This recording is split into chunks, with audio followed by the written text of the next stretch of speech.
Okay, so here we are. I'm kind of jumping ahead of myself because I wasn't going to work on this until after I cast the rest of the helmet, but I kind of wanted to get started on this just to make sure that it lined up with the helmet properly, and I didn't need to add anything more to the larger headpiece before molding. Um, as you can see, I've got tons of reference around here, just to try to get. There's actually like a replica you can buy online that luckily provided me with excellent. I can't quite get the angle right with my camera, but excellent frame of reference. And So what you can see here is I built a little frame here, and I baked this part, this structure here, and this just gives me something to actually put the Sculpey on top of. You know, he's got like a very, so you can see here, he's got like a very distinct face. And I just ended up pulling this into Photoshop, and it's actually horribly small. Well, not horribly small, but it's definitely small, and it will need a lot of work. So you bring it over here, and it kind of fits in there. But it's way too small, and I'm going to show you the process and how I kind of actually gauge this sort of thing, and how I actually kind of determine the size of everything as it needs to be. But this has been beyond a doubt the most enjoyable process of this whole thing. He's got such a distinct look about him, where it kind of goes from kind of smug and kind of overconfident to almost kind of sleepy-eyed, you know. The shot of him outside of the pyramid during the execution scene, he's almost got this kind of like bored, contemptuous look on his face that I just love, and I want to kind of capture that for the final piece if I can.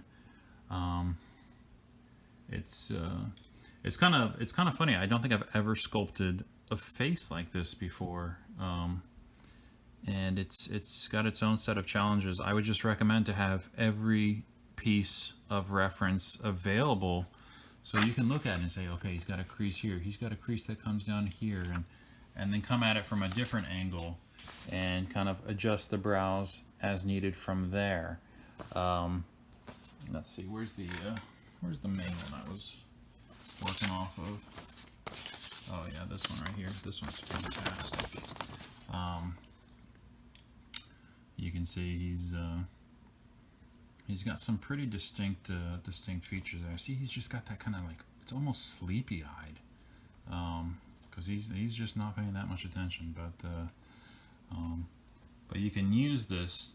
I mean, look at his cheekbones, for example. Make sure you get the cheekbones right, and the shape of the lips right. I think the eyes still need a little bit of work. In the drawing here, he doesn't have any of his actual makeup on and that, so it kind of is a little bit deceiving. But all right, let's show you the other process, and you'll realize why this is so horribly undersized. Okay, so the first thing we're going to do is we're going to line our face up with the rest of our helmet and get ourselves kind of like a head-on shot of this.